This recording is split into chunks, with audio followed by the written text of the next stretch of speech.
Saludo al doctor Ángel Valderas Puga, especialista en petróleo y energía y miembro de esta familia Sin Censura. Doctor, te mando un abrazo. ¿Cómo estás? Muy buenas tardes, muy buenas noches.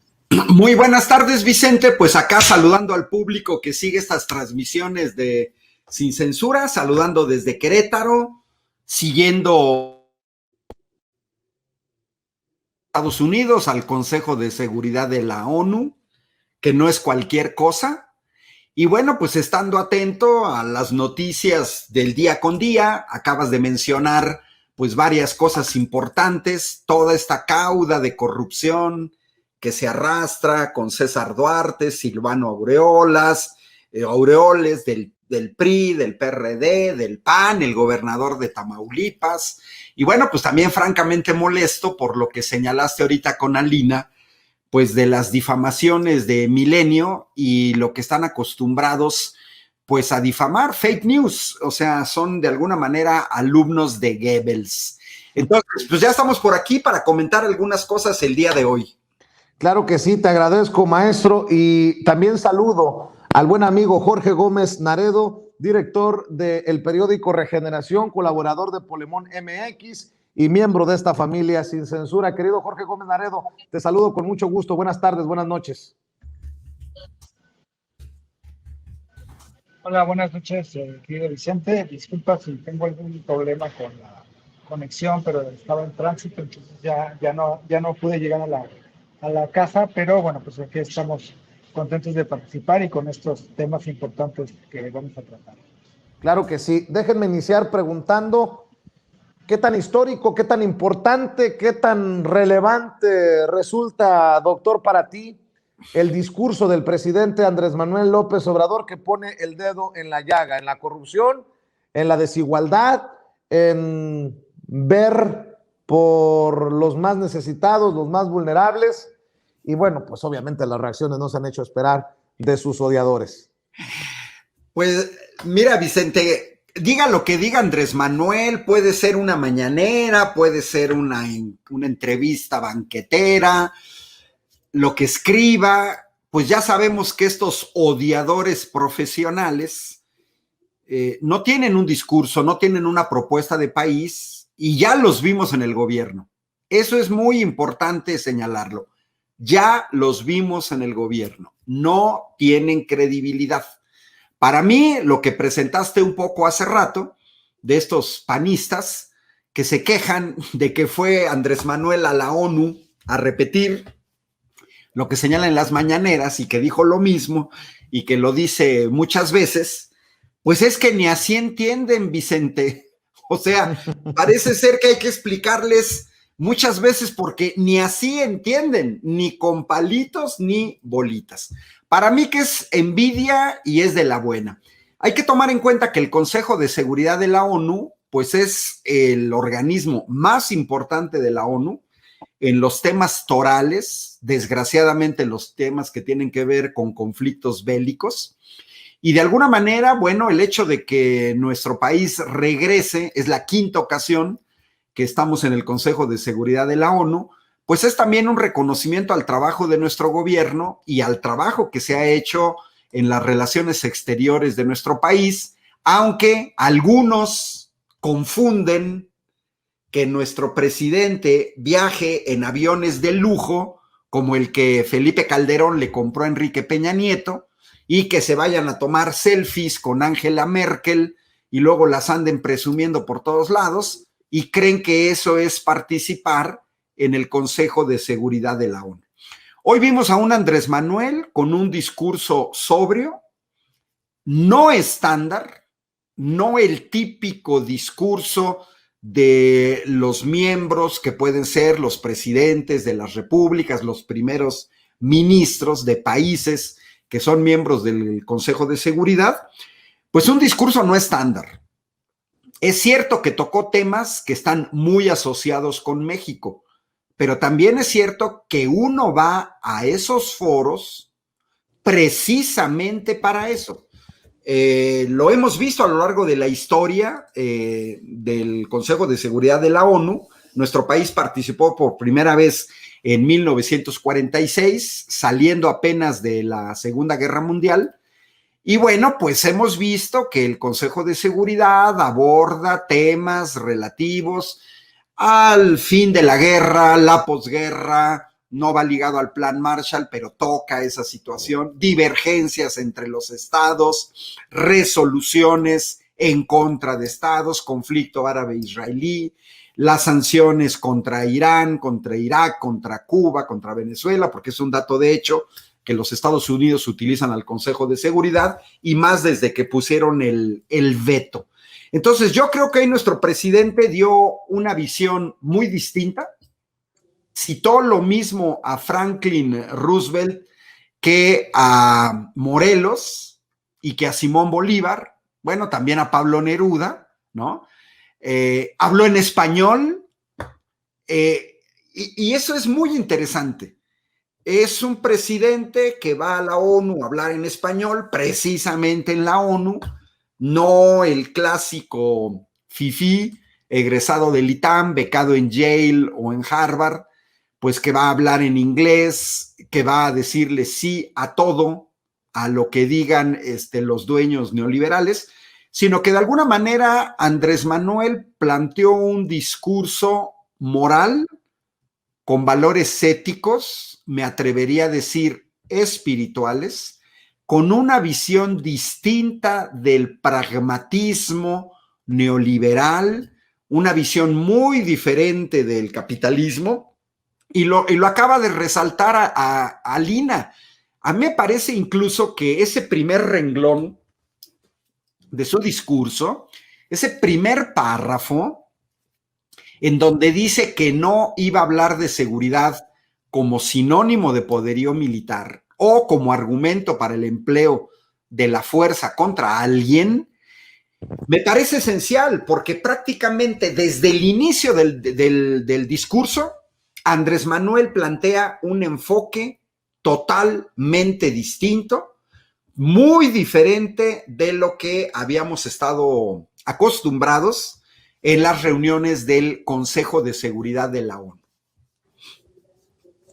Así es, y Jorge Gómez Naredo, pues también pido tu opinión de este discurso tan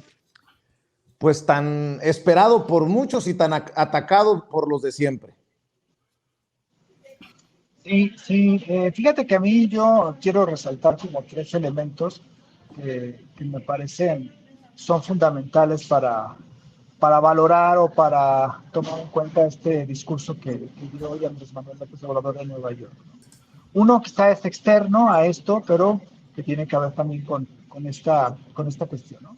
A mí me sorprendió realmente la forma en cómo los paisanos, ¿no? Los migrantes, los mexicanos en Nueva York, recibieron, apoyaron y acompañaron, ¿no? La pequeña gira, bueno, no pequeña gira, el pequeño traslado que hubo del hotel, la llegada al hotel, la salida de Andrés Manuel, ¿no? Esto es muy significativo porque, es decir, pocos presidentes de todos los países, ¿no? Tienen a veces este apoyo tan particular que tuvo hoy Andrés Manuel López Obrador. Es decir, es un hecho verdaderamente, si no único, pero sí no es común que un presidente sea tan vitoriado en las inmediaciones de la Organización de las Naciones Unidas, ¿no? Entonces, ahí, por ejemplo, ya hay un elemento que es importante resaltar y que es muy simbólico tanto en la forma como en el fondo. Ya lo decía también Alina, en estas formas en cómo se había comportado los mexicanos en Estados Unidos cuando iba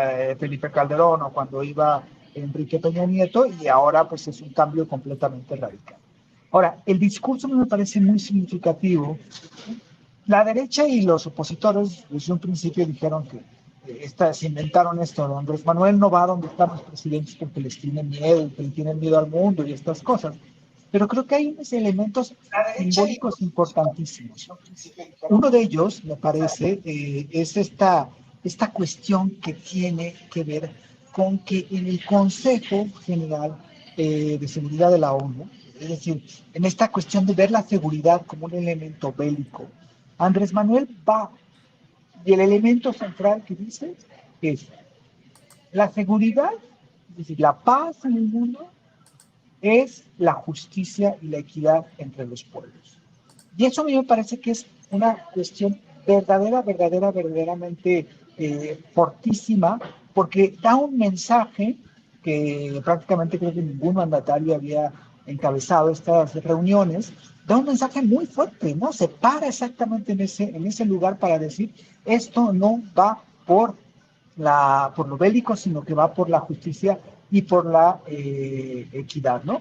Y a partir de ahí hace un plan muy claro, ¿no? Es decir, el plan para la fraternidad, esto que mucha gente lo ha comentado, ¿no? De que los ricos aboguen también para que haya en todo el mundo una cuestión de seguridad. Entonces, a mí eso me pareció también muy importante, muy simbólico, y que va en contra de muchísimas visiones que desde la ONU se han implantado.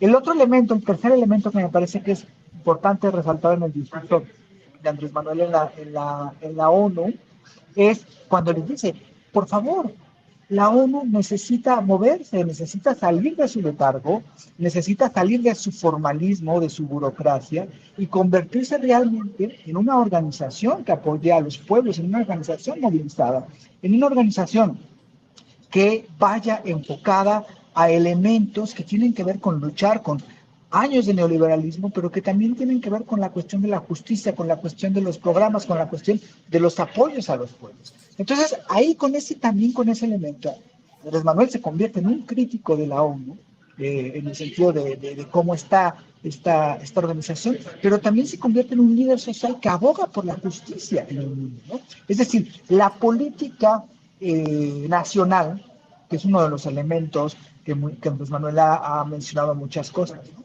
La mejor política internacional, dice, es la que se hace a nivel nacional.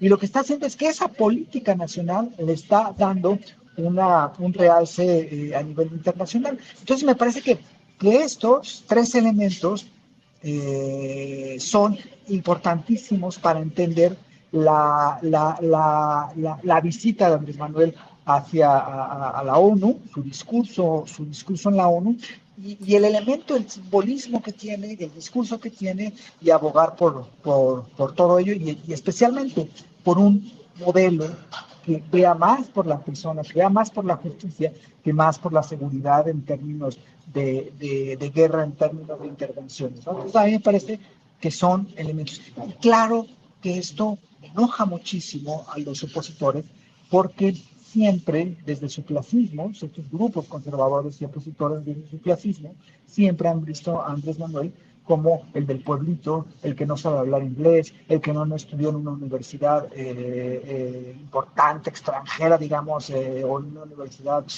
privada, y el que se tardó 10 años en titularse. Todas estas cosas que se han hecho, que tienen y evidencian clasismo y discriminación, pues ahora ver a Andrés Manuel en la ONU y ver esos recibimientos que tiene, pues nos ha de enojar muchísimo. Yo creo que este es uno de los días en donde más enojo han tenido los de la oposición.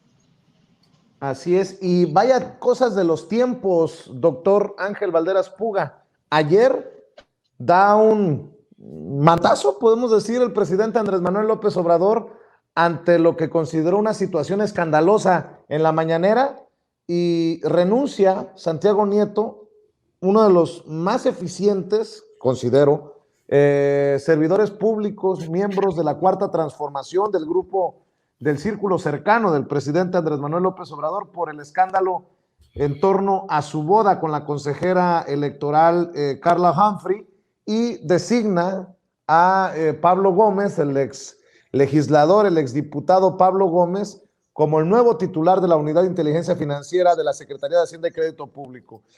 Para aquellos que necesitaban ver la congruencia del presidente Andrés Manuel López Obrador y de su proyecto y de lo que propone, pues creo que más claro ni el agua, doctor. Bueno, mira, Vicente, sí, yo no lo veo tanto como un manotazo, lo veo como un recordatorio de lo que significan los cambios culturales de la 4T. Los cambios culturales son los más lentos, los más difíciles de procesar. Venimos de 36 años de neoliberalismo, venimos de un empuje hacia lo individual, al que justamente Andrés Manuel toca en su discurso, también cuando habla del modelo neoliberal, y de lo que fue dejando en la vida de las personas el ver como natural, por ejemplo, que no se pagaran impuestos, el robo al erario, la impunidad, dinero en los paraísos fiscales, pero ahí yo podría agregar también un poco esta inercia que viene de las clases políticas, de las élites, acostumbradas a que las relaciones públicas se hacen en eventos privados. Ya lo habíamos visto y lo han recordado varios con el caso de César Yáñez, muy cercano a Andrés Manuel López Obrador, si no digamos en un cese, sí en un alejamiento un poco, pues porque es un proyecto de largo alcance. Hoy la profundidad de las palabras del presidente muestran al menos una intención de lo que significa la 4T. Principios básicos, por ejemplo, la austeridad republicana. Yo creo que en el caso de los personajes públicos, la vida privada no es tan privada. En ciertas ocasiones, lo privado de los personajes públicos es relativo.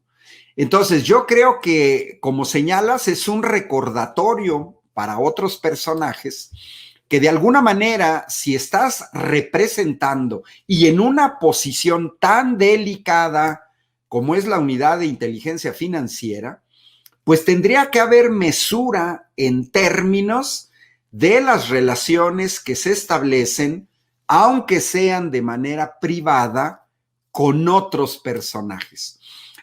Yo he revisado las redes sociales a partir de la determinación del presidente y un poco desde antes, y yo podría dividir tres grandes grupos.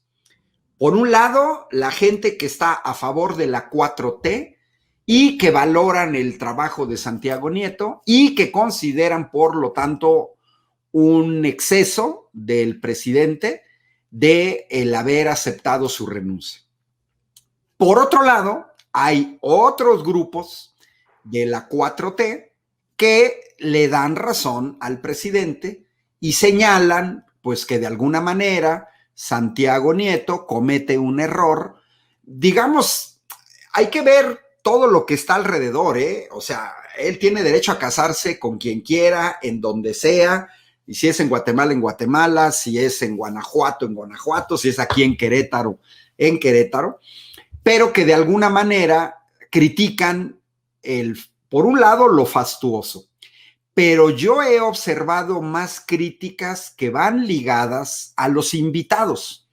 Por ejemplo, Josefina Vázquez Mota y sus 1,000 millones de pesos recibidos, dizque para ayudar a los migrantes y que de los cuales nunca dio cuentas.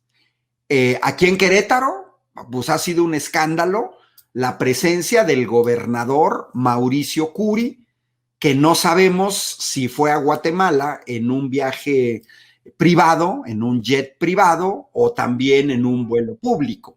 Acá en Querétaro también ha causado revuelo la invitación al exgobernador de Querétaro, del PRI, José Calzada, que fue secretario de Zagarpa.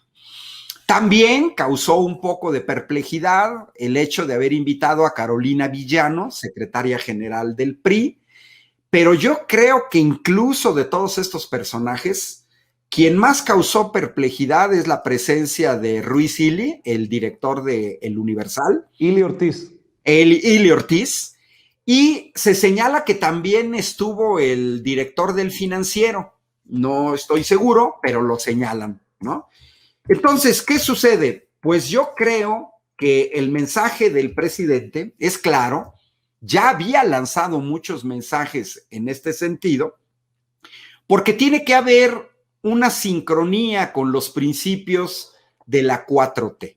Yo no soy de los que justifique una cosa de ese tipo con el argumento de que antes se hacía eso. No, bueno, sí, antes se hacía. Bueno, pues mucho gusto. Antes se hacían en el PAN y se hacían en el PRI, se hacían muchas cosas. Entonces ahora se tienen que seguir haciendo. No, y entonces nos preguntaríamos, ¿y en dónde está el cambio? Porque a final de cuentas todos coincidimos que la llegada del PAN al gobierno federal en el año 2000 con Vicente Fox, además de que lo más seguro es que fue pactada esa llegada de Fox, también es cierto que para todos nos consta que eso no fue una transformación del país, fue una simple alternancia en el que incluso se profundizó el modelo neoliberal. Entonces, no creo que se tengan que estar repitiendo estos modelos de los gobiernos anteriores, de las grandes fiestas, del fasto. En un país con 60 millones de pobres, pues yo creo que esto no se ve bien. Cerraría con aquel famoso dicho de no hagas cosas buenas que parezcan malas. No creo, sinceramente, no veo que alguien esté criticando que se haya casado. No. Bueno, que se haya casado con Carla Humphrey. Bueno, pues esa es decisión de ellos dos. No creo. Que se haya casado en Guatemala. Bueno, pues tampoco. El problema es la manera en que se desencadenaron los hechos y entonces sí llevaron a un cuestionamiento del tipo de evento. Ahora, yo creo, sí creo también que Santiago Nieto haya presentado su renuncia. Él lo anunció en un tuit como una manera de no prestarse al golpeteo de la 4T. Y termino con lo que decía ahorita Jorge Gómez Naredo, porque el tercer grupo es el anti-4T, que lo único que tratan es golpear, golpear, golpear. Si Andrés Manuel se come una torta de frijoles, es criticable. Si no va a la COP26 de Glasgow, criticable. Si en vez de su lugar va a una reunión Marcelo Ebrard, es criticable. Que si se reúne con Trump, que si Biden, cualquier cosa que haga Andrés Manuel, no me gusta citar a Peña Nieto. Pero aquella famosa frase de que ningún chile les embona, creo que es la frase más aplicable a todos estos criticones de la oposición que carecen totalmente de argumentos. No los veo teniendo argumentos. Entonces, cualquier cosa, mira, haya renunciado, no haya renunciado, lo hayan renunciado, no lo hayan renunciado, se haya casado en Guatemala, si hubiera casado en San Miguel de Allende, en San Juan del Río, si hubiera sido con Carla Humphrey, si hubiera sido con cualquier otra, 100% seguro, este tercer grupo siempre iba a criticar. Jorge Gómez Naredo, yo estoy de acuerdo con el doctor Ángel Valderas Puga en su análisis en lo general, pero sí considero que estás viendo cómo están las cosas y les das carnita a los buitres, les das carnita a los cerdos, mi querido Jorge Gómez Naredo, y bueno, le cuesta el puesto a Santiago Nieto. Le cuesta el puesto a la secretaria, hoy exsecretaria de Turismo de la Ciudad de México. Le cuesta el puesto a Alejandro Gou en una de las alcaldías. Y lo que se sume. Sí, me parece que aquí hay el puesto de la secretaria de Turismo, que claro, de la Ciudad de México, que sí es muy importante, pero bueno, ella es dentro del mismo contexto de la boda, pero hay como otros matices. Ella viaja en avión privado y todas estas cuestiones. Pero yo creo que sí es muy importante. Hay puestos en el gobierno de Andrés Manuel López Obrador que son fundamentales. Y hay puestos que requieren ciertas cuestiones muy particulares. Y me parece que el puesto de titular de la Unidad de Investigación Financiera es uno de los cargos en donde más te debes cuidar en todos los sentidos.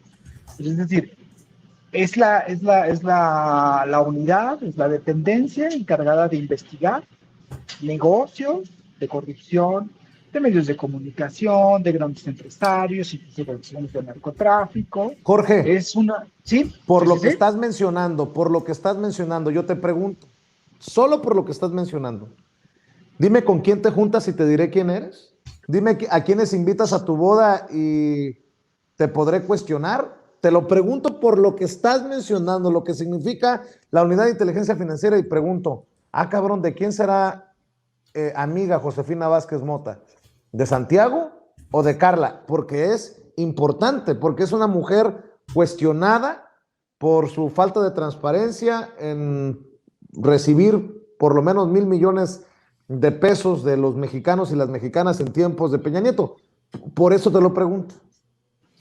Claro, porque en ese cargo no puedes hacer esto, y además, claro que entran sospechas. Es decir, lo que perdió Santiago Nieto con esta boda, no fue una cuestión de que, o sea, esta cuestión de que se casó, de que fue en Guatemala, incluso de si la fiesta fue larga, si hubo rock hasta en la noche, eso no es el punto. El punto es que como estábamos acostumbrados en política, en los tiempos del PAN y del PRI, donde todo se solucionaba no en las dependencias, sino en los cumpleaños, en las bodas, en los 15 años, en los bautizos.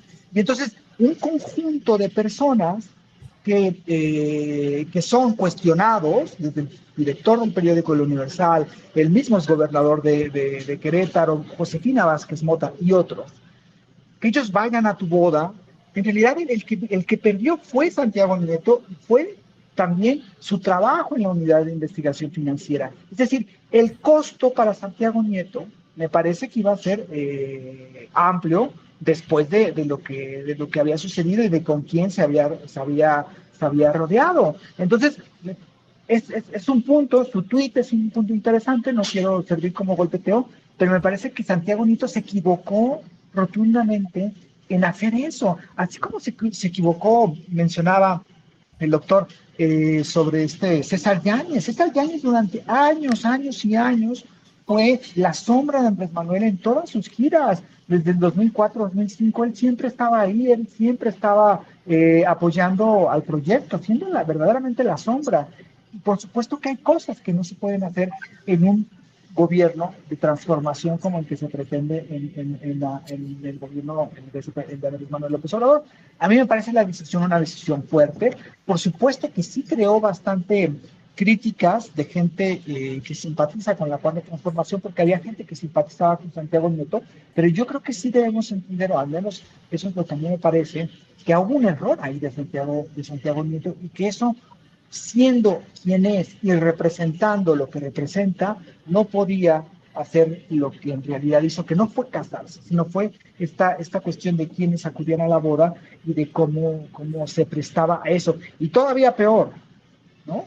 Que retienen en una historia absurda que después saca el Universal, al dueño de este periódico con una cantidad enorme de dólares. Pues esto es un escándalo, y especialmente es un escándalo que no puede ser, digamos, pasado, ¿no?, por Andrés Manuel López Obrador. A mí me parece que la decisión fue la decisión adecuada.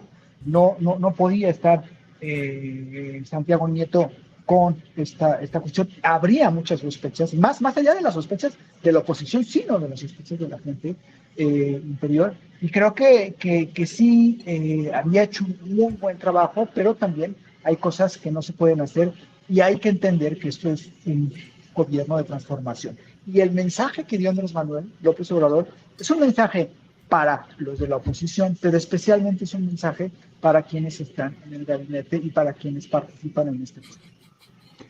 Hay que hacer notar que los personajes más importantes de la Cuarta Transformación, el presidente, la jefa de gobierno, el canciller, los compañeros de gabinete de Santiago Nieto, no asistieron a la boda.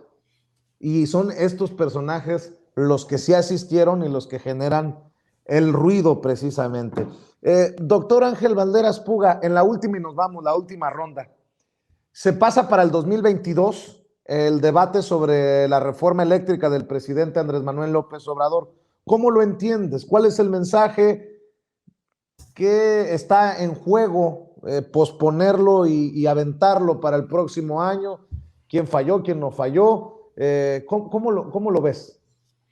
Mira, el debate, como yo lo señalé en muchas ocasiones en Sin Censura, cuando teníamos el fin de semana, yo señalé que venimos en un debate que se vuelve más álgido a partir de 2007. Es decir, en este país tenemos 14 años discutiendo del sector energético, petróleo y energía eléctrica.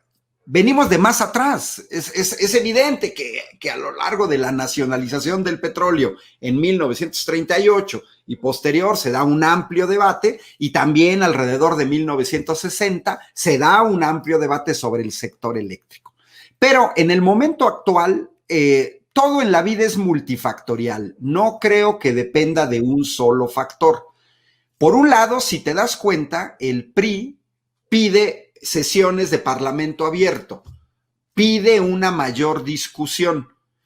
Desde mi perspectiva, no habría necesidad. Tenemos 14 años debatiendo.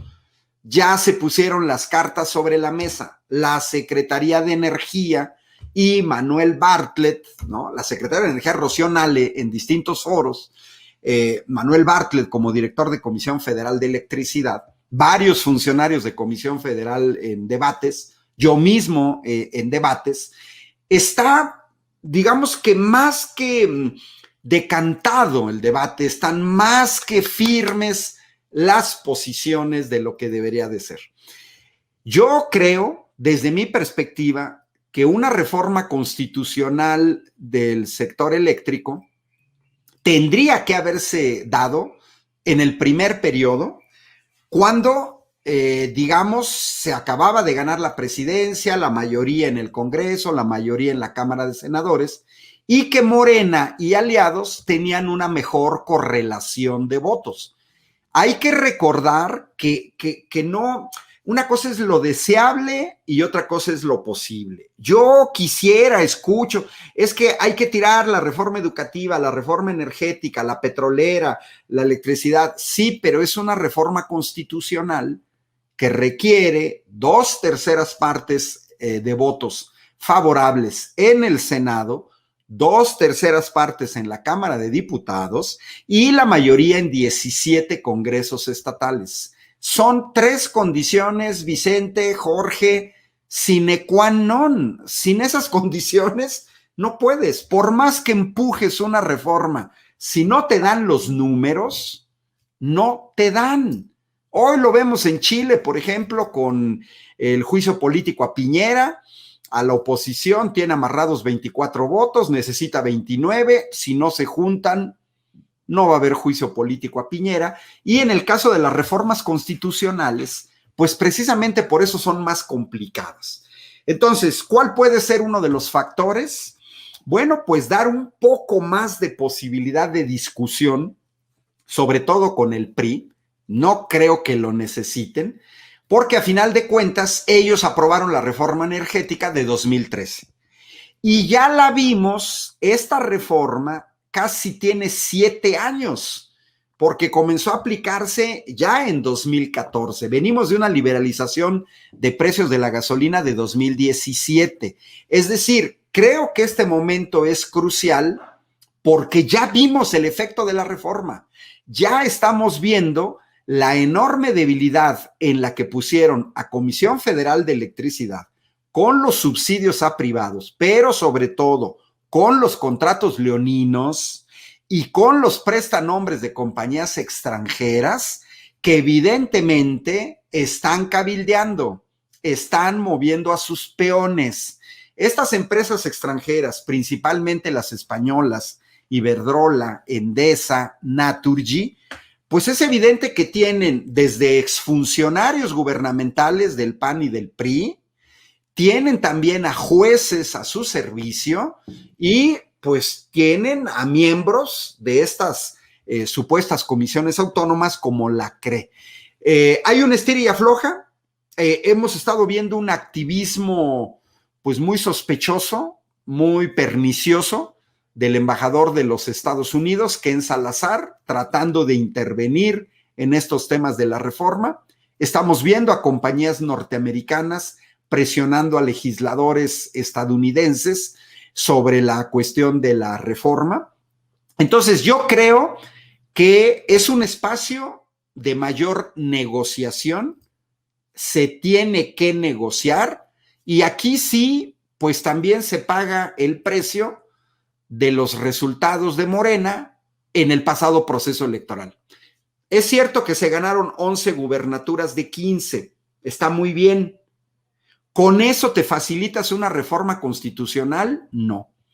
Morena tiene la mayoría en 17 estados de la República para que pase la reforma, sí. ¿Tiene las 2/3 partes en el Senado? No.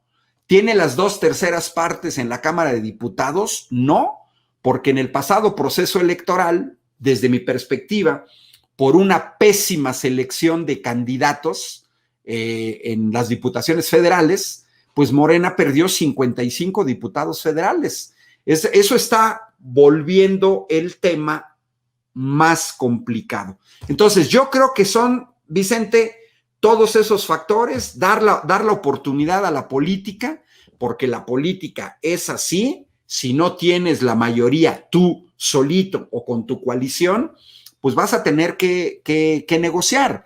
De otra manera, no sirve de nada presentarte a una cámara donde no logres las 2/3 partes. Prácticamente te tendrías que presentar al debate, si no con las 2/3 partes amarrado, muy cerca de las 2/3 partes. Yo no, creo que si no se tienen los números, sería contraproducente incluso el intentar aprobar la reforma en noviembre o en diciembre. Creo que lo más importante es tratar de garantizar el número de votos necesarios para que pase la reforma constitucional. Y cierro, es una reforma nacionalista. Aquí se estaría apelando a diputados federales, independientemente de cualquier partido, a poner por delante los intereses de la nación. Los panistas ya dijeron que ellos no, porque ya sabemos que ellos sirven a intereses extranjeros. Ellos no les interesa la nación, no les interesa la seguridad energética, no les interesa la soberanía, a ellos les da igual porque dependen fuertemente de empresas extranjeras.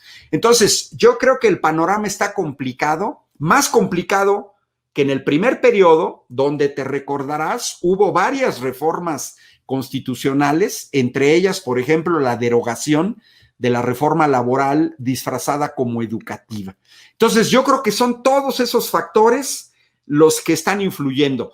Habrá nuevos diputados que a lo mejor nunca en su vida han oído hablar de contratos legados, de certificados de energía limpia, de autoabasto, de redes de transmisión, y que a lo mejor tienen que efectivamente comprender la situación.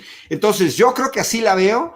No me preocuparía si se aprueba la reforma que se fuera hasta 2022. Ahora, todos esperaríamos que fuera a principios de 2022, porque ahora ya hay algunos priistas diciendo que se quieren esperar hasta después del proceso de elección de las gubernaturas en 6 estados de la República.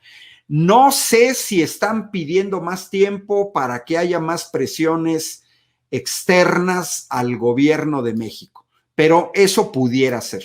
De cualquier manera, bueno, pues hay que hacer el intento, y yo creo que son todos esos factores juntos, Vicente, los que han provocado que no se esté discutiendo. Hay que agregar uno, había que sacar el presupuesto. Hay que recordar que en octubre, finales de año, pues sale la miscelánea fiscal, el presupuesto de ingresos, el presupuesto de egresos, y bueno, también esa es una prioridad para los gobiernos, porque tiene que salir en determinadas fechas para que el gobierno pueda funcionar el año próximo.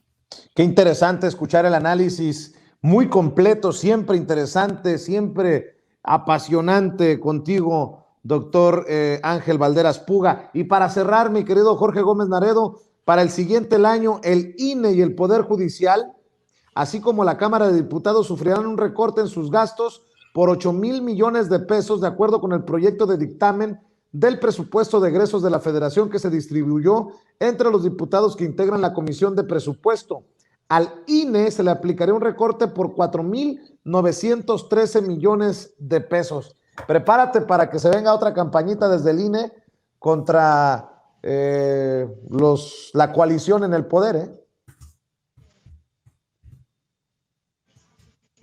Sí, indudablemente lo que sucedió con con esta comparecencia que hizo el director del INE, Lorenzo Córdoba, pues es como parte de esta cuestión que existe y que va a existir. Ahora, me parece que sí, o sea, yo creo que lo que se necesita es un proceso de autoridad.